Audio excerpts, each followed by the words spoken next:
Specials are an aspect of Splatoon that have gradually evolved and improved over time in many different ways, and after 2 years of balancing, using, and fighting against them, I believe that which specials are most prominently featured and the strongest in competitive Splatoon 3 are the wrong ones, which I think affects not just the players, but also the viewers watching. Specials play a large role in the excitement and predictability of a match, often being responsible for its biggest moments. So I want to take this video to cover that perspective and what I think should change. If you like this video and want to see more discussions on Splatoon, be sure to subscribe. Oh, and before I get too far into this, the game is in a very good spot overall, and the issues even involving specials are a lot smaller than ones we've dealt with in the past. That being said, I still think it's worth critiquing, so let's get into it. Before we get into the comparisons, let me start by talking about the main attribute I'm looking at here, because there's many different ways to approach special design. This video is mostly going to focus on skill expression. This basically means the ability to affect the outcome of an engagement via player skill. Certain options are always going to have advantages or disadvantages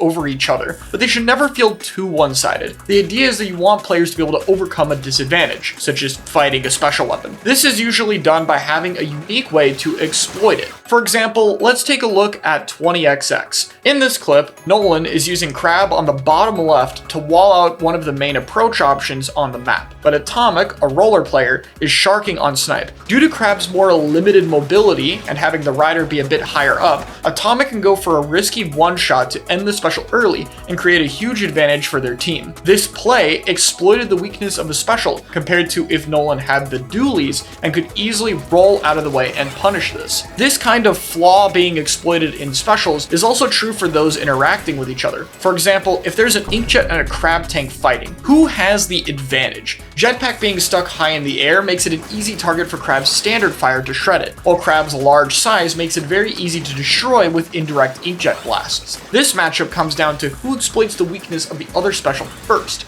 making most interactions come down to player skill and how the fight was set up. Let's compare this to Trizooka versus Bubble. Who wins that matchup? Almost everyone who has a decent amount of experience watching the game is going to say Big Bubbler, because Zuka can basically only contribute with a small amount of damage to the barrier. Even if it hits the weak point, you can't even break it with your entire Zuka. Now, this isn't to say Zuka users will never win when they're fighting a Bubbler, but it's to say that most of the time when these two specials clash, you already know the outcome. This is true for the main special trio we see these days.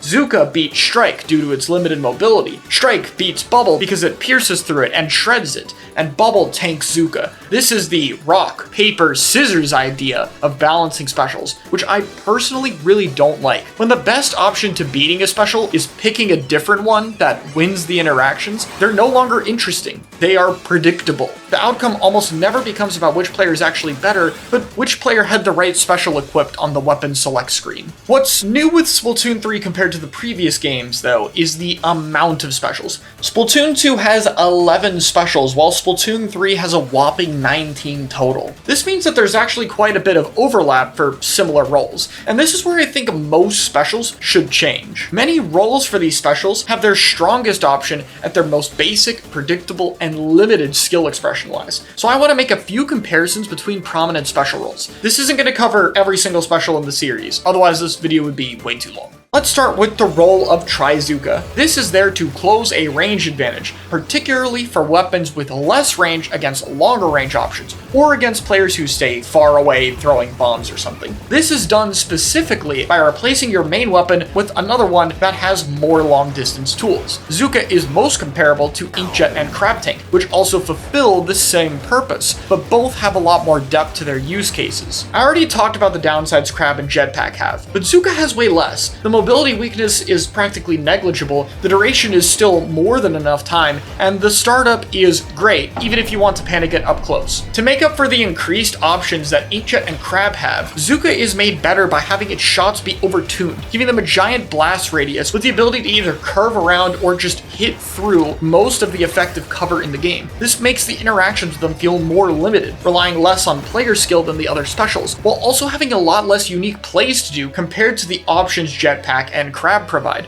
Up next with Tri-Strike, the main goal of this is more of paint. Obviously you can displace enemies at a safe distance, but you're not going to kill them as often. Instead, you're going to get a lot more turf output. This same job is done by the Booyah Bomb and Super Chump. Like with the Zuka comparisons, these specials come with more depth. Booyah has a slow HP phase, which allow you to use it to try to stay alive, but comes with a higher risk of dying without using the special if the opponents are able to double team it to punish it. The bomb itself also explodes slower, and the teammates booyahing for it give away location, giving added counterplay to the opponents. While Super Chumps are much faster to use, they have a delayed detonation time that allows the option to break them to be able to stay in the area, while the team using Chumps can have them as effective cover or combo off the damage of them. Because the counterplay is done while the Chumps are on the field, being able to use them this way makes the use of them very fluid, not interrupting gameplay for the Chump user. Strike, on the other hand, is made better by being a touch of death that paints so fast it can insta-cap objectives or demolish HP specials, balanced out by having basically no options up close. Punishing Strike doesn't feel that satisfying because there's not a whole lot to do if you get there, while the stats of the special make it feel overtuned to deal with the strikes themselves, which apply both to the players but also certain specials like the HP ones I just mentioned, which have much better balanced matchups with something like Booyah Bomb than they ever did with Strike.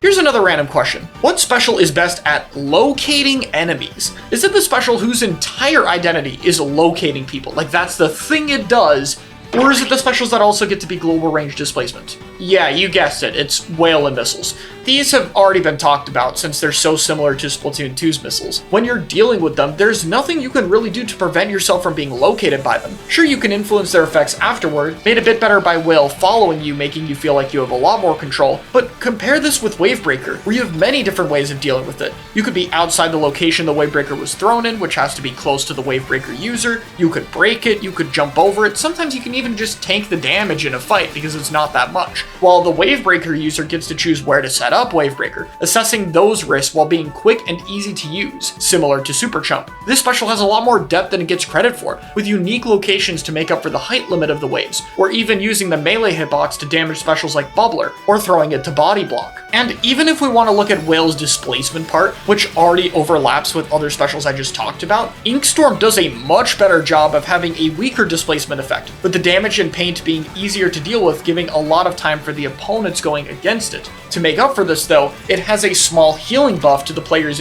using Storm, which I think is a good way around the overtuned displacement damage problem. Having it so that it actually enables your team feels a lot more fun than strictly dealing with something making it more annoying to play the game.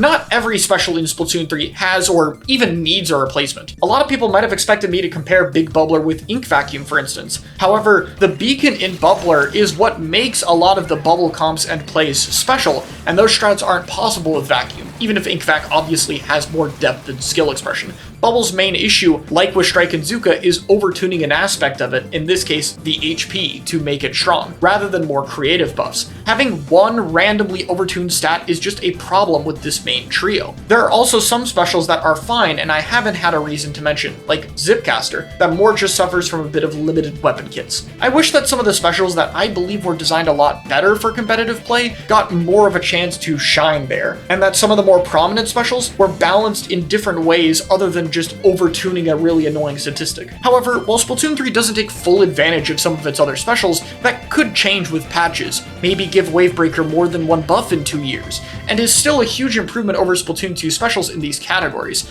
I do hope that we get to see some of these other specials balanced better for competitive play, or brought to future games like Splatoon 4, in order to keep things interesting and show off more of what these amazingly designed specials have to offer for the game. But that's just my opinion. Let me know what you think in the comments below. I'll see you all next time.